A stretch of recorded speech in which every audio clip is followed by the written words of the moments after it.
തടവ് സിനിമയിലൂടെ 54ാമത് സംസ്ഥാന ചലച്ചിത്ര അവാർഡുകൾ നേടി പട്ടാമ്പിക്ക് അഭിമാനമായവരെ മാക്സ് ഗ്രൂപ്പിന്റെ നേതൃത്വത്തിൽ ആദരിച്ചു. 54ാമത് സംസ്ഥാന ചലച്ചിത്ര പുരസ്കാര ജേതാക്കളെയും തടവ് സിനിമയിലെ അഭിനേതാക്കളെയും മാക്സ് ഗ്രൂപ്പിന്റെ ആഭിമുഖ്യത്തിലാണ് ആദരിച്ചത്. പട്ടാമ്പി ഷോറൂമിൽ നടന്ന ചടങ്ങിൽ മികച്ച നടിക്കുള്ള അവാർഡ് നേടിയ ബീന ആർ ചന്ദ്രനെ Max Wedding Group director Moideenkutty ആദരിച്ചു.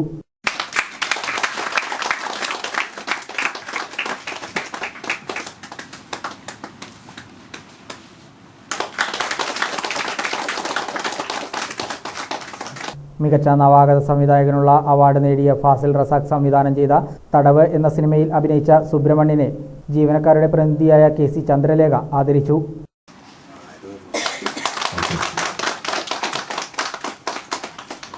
സിനിമയിലെ അഭിനേത്രി അനിത ടീച്ചറെ ഡയറക്ടർ നിസാർ ആദരിച്ചു.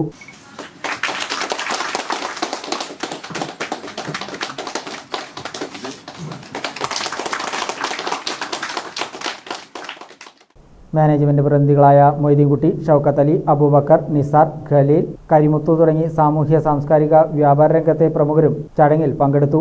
അവാർഡ് നേട്ടത്തിലും ലഭിച്ച ആദരവിലും സന്തോഷമുണ്ടെന്ന് ബീന ആർ ചന്ദ്രൻ പ്രതികരിച്ചു. ഈ അവാർഡിന്റെ മൂല്യം ഞാൻ അറിയുന്നതും കൂടുതൽ സന്തോഷം എനിക്ക് തോന്നുന്നു.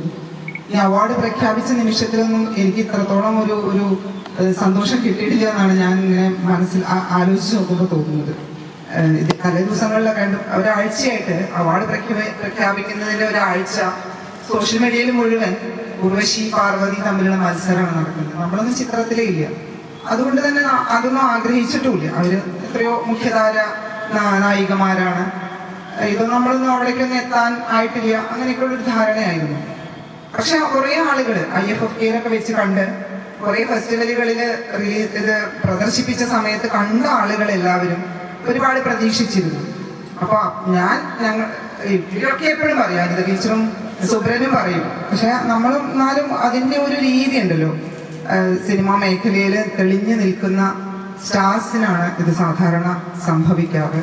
അപ്പൊ എന്തായാലും 2024 ഈ അവാർഡ് പ്രഖ്യാപനം ഒരു ചരിത്ര വിജയമായിട്ടാണ് ഞാൻ കരുതുന്നത്. അതുവരെയുള്ള ഒരു ട്രെൻഡ് മാറി ചിന്തിക്കാൻ തുടങ്ങി ജൂറി എന്നാണ് ഞാൻ മനസ്സിലാക്കുന്നത്.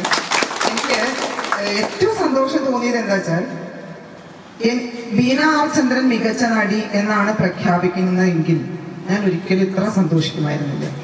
നമ്മളെ മുഖ്യധാരയിലുള്ള ഉർവശി ചേച്ചിയുടെ കൂടെയാണ് എന്നെ ഇരുത്തിയത്.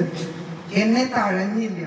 വിവാഹമോ വിശേഷ ദിവസങ്ങളോ ഏതുമാകട്ടെ, മനസ്സിലുണ്ടോ മാക്സിലുണ്ടോ.